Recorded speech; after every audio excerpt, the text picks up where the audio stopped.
Hi guys! So I'm excited about today's topic. First of all, my name is Shannon. I founded Bear Medicines because I wanted to share with people the very simple techniques of living a healthy and natural lifestyle. I learned this through experience over time, and now I have a very happy existence, very healthy, and for me, I just can't keep this information to myself.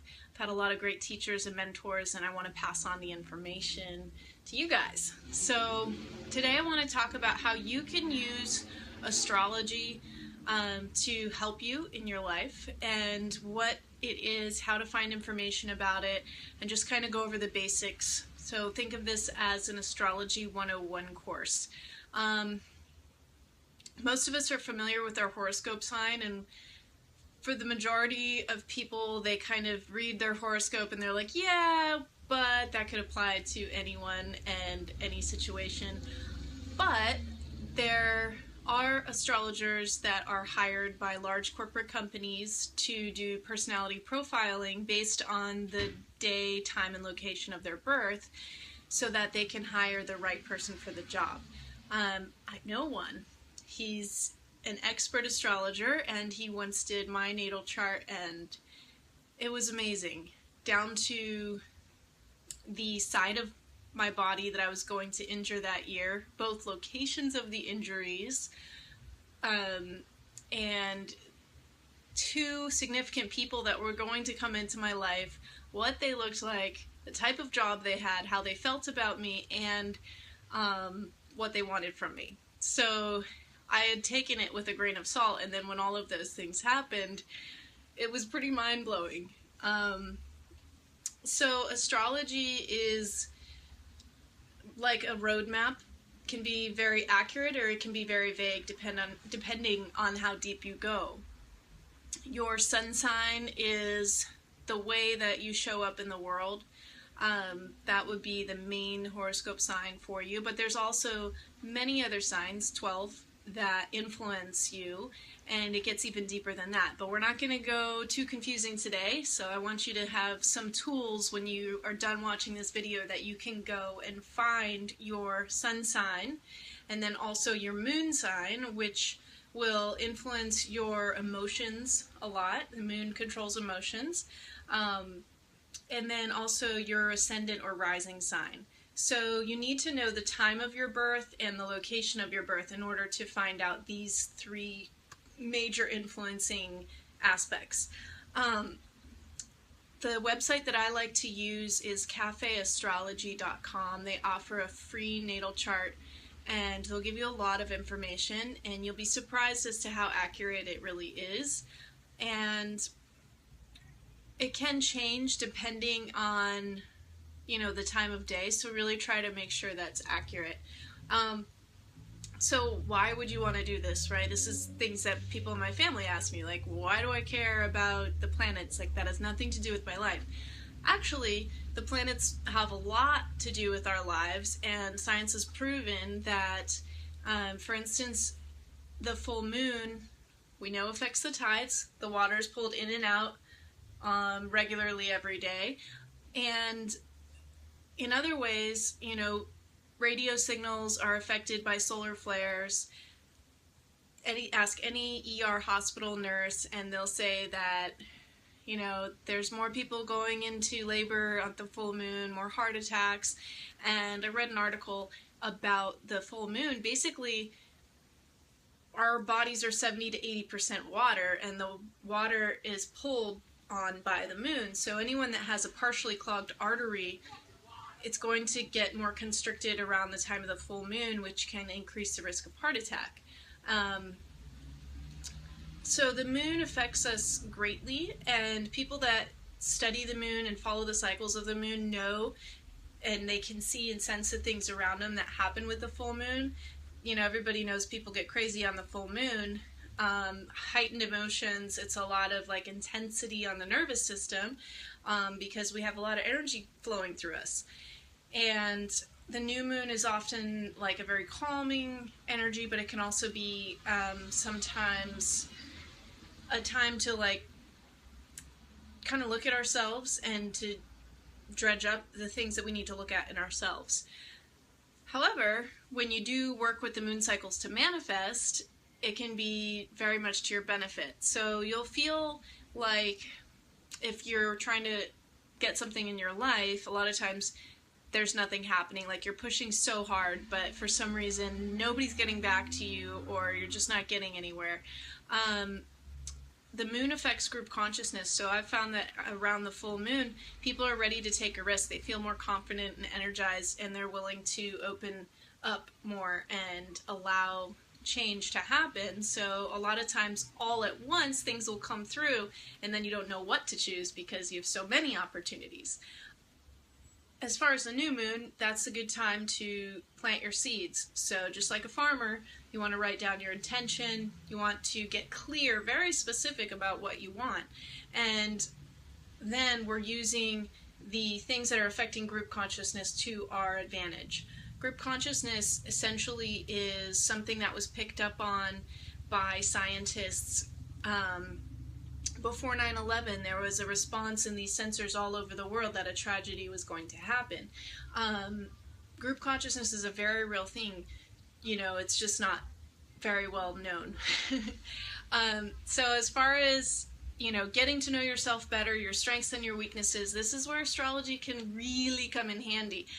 When you get your astrology report and it pinpoints your weaknesses and your strengths, at first you may feel like, oh, well, anyone would have these strengths and weaknesses. But then if you hear someone you know very well, you hear their report, and it's totally different and extremely accurate for them, you'll start to realize there is something to this. And, you know, we can overcome those influences. The goal is to become balanced and not too far in one direction. So take, for instance, a Libra. They tend to walk to the beat of their own drum. They're artistic, and sometimes they're always seeking balance, right? You'll find that a lot of deep thinkers are Libras, philosophical type of people. They tend to be artsy. Sometimes other signs can be very easy to spot. If you see somebody who's extremely organized, chances are they have Virgo very prominent in their chart. I know 2 Virgos who will stay up all night to make an itinerary for a trip when I wouldn't even consider making an itinerary because it just wouldn't enter my you know, brain. I don't have Virgo prominently in my chart. So basically, Aquarius, I'm just going to give you kind of some of the basic characteristics of these signs. If you're new to astrology, it can be helpful. So Aquarius is a people person. They're outgoing, they're friendly, they seem to be able to make friends with everyone and get along with everyone. They're not very nervous with meeting new people. And then Aries is a fire sign, so there's a certain element ascribed to each sign. Aries people are determined, they're hardworking, they're passionate, you know, they have that fire. And Taurus is the bull. They are loyal people, they're practical, and they're stubborn.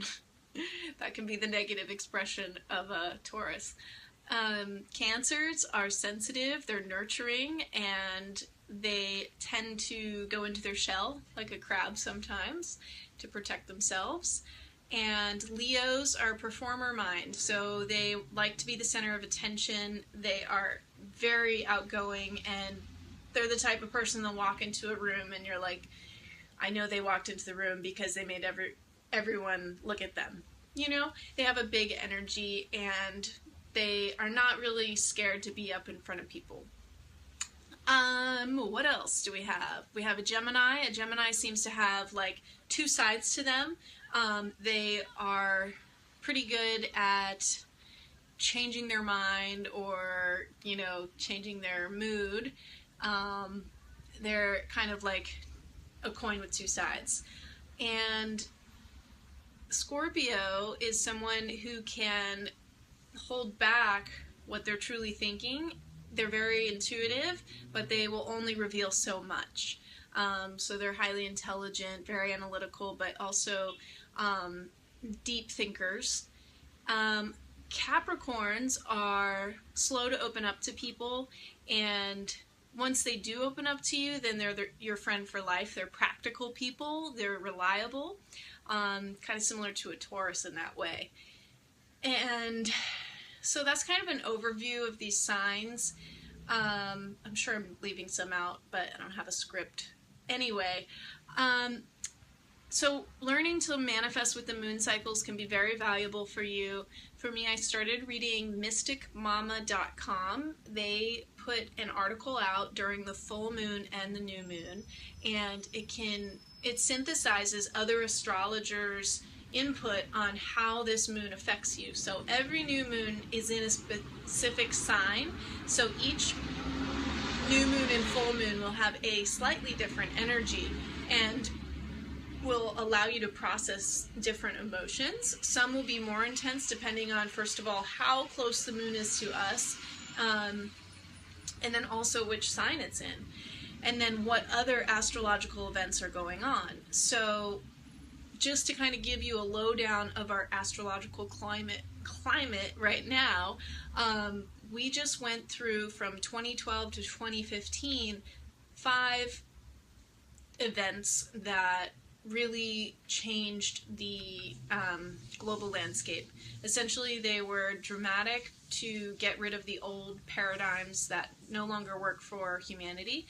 And the last time that these events happened were all the way back in the 60s, and that's when you had the Flower Child Revolution and so many people speaking up as activists and realizing, kind of like opening their eyes to, hey, this is what's not working, we want to do things differently.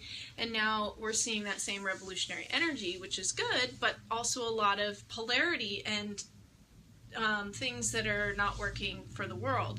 I remember the very first event, it was June 20th or June 21st, 2012, and on that day, I think I got asked out on 2 dates, which hadn't happened in a very long time. My friend went into emergency surgery, and I got 3 job offers, literally all within like an hour, and it was an intense energy. So basically those are now over, and the beginning of the year was just the tail end of that. We had a solar eclipse at the new moon April 7th, and the beginning of the year, there was a lot of people that died, there was a lot of people that went into the hospital, there was a lot of tragedy, there was a lot of cleansing and purging of things in our lives, and a lot of people got sick. Myself and a lot of people I knew had back problems, so we're very sensitive. But the good news is that's now in the past, and we just started our new astrological year with that new moon, and now we should be heading into a very positive time for the rest of the year. So we just passed a full moon. That was on the 21st, so we're still, when I'm recording this, it is the 23rd. We're just getting the last influences of the full moon, and then in 2 weeks we'll have another new moon, so it's every 2 weeks. And I encourage you to try to start manifesting with the moon cycles. See how it works for you, make sure you're specific, and then also in between times, once you have the new moon and you've written down what it is you want to bring into your life, every day revisit that, take steps towards it. So it's a focus, it's on your mind. You can visualize yourself in that situation, like happy, so you're allowing it to come into your life, but don't hold on to it too tight. Just kind of trust the process is working, and don't really hold on too tight to what the outcome looks like, because you may actually block something that's trying to come through because you have a narrow vision of the outcome. So, I'm sure you will enjoy finding out more about yourself, and this whole process of personal development can allow us to engage with people and communicate with people easier by looking at ourselves and realizing where our weaknesses are. We can learn to really, have stronger relationships with other people. So this could be applied to your work. If you feel like you don't enjoy going to work because it's hard to get along with people, a lot of times we think it's another person's fault, but if we actually work on our own communication skills and perspective and our own weaknesses, then sometimes those problems can go away. If you feel like work is hard for you, or you don't feel like you're in the right job, a lot of times astrology can point you in the right direction to your natural skills and abilities. There's some really cool books that will tell you what people were born on the same day as you, and you'll notice traits of those people that you have in yourself. Also, when you're trying to become successful, you want to line yourself up with the things that you're naturally good at, and not try to force yourself into something that you're not good at because somebody is trying to convince you to do it, right? It's like you don't want to put a square into a circular hole. So finding your life purpose, finding something that you're excited and passionate about is what astrology is here for. Also, finding something purposeful to do with your life that you really feel excited about in the morning, and you wake up and you're like, yes, like, this is cool. I'm excited about this life. You deserve that, and you can give that to yourself, but sometimes a lot of us want that, and we're not really sure what that looks like, right? That's confusing. You can check out my course, Discovering Your Life Purpose, and there's some brainstorming activities that can help you with job ideas as far as purposeful career, and astrology is a part of it to see what your strengths are. It also gives you resources for jobs, like websites that you might not know about that list specific types of jobs that are meaningful and purposeful. I know a lot of my friends here in Southern California, we are definitely, dedicated to helping the world, and sometimes we don't know what that looks like, or what company to work for, or if we start our own company, and we kind of look to the people that are older than us and look at what they're doing and try to figure it out from there, and it's not always easy to line up with something that's right for us. So I encourage you to use astrology, because for myself, it helped me realize very specific things, like I need to be working with the body, the physical body, in an active way, which is totally true, because I taught yoga for a long time. I got into acrobatics, which I had done my whole life, and the astrology just pinpointed something that was already something I was very, good at by, I don't know, just since I was born. For instance, my sister, she is basically a complete Virgo. She's extremely organized, like unbelievably organized, and she's Virgo.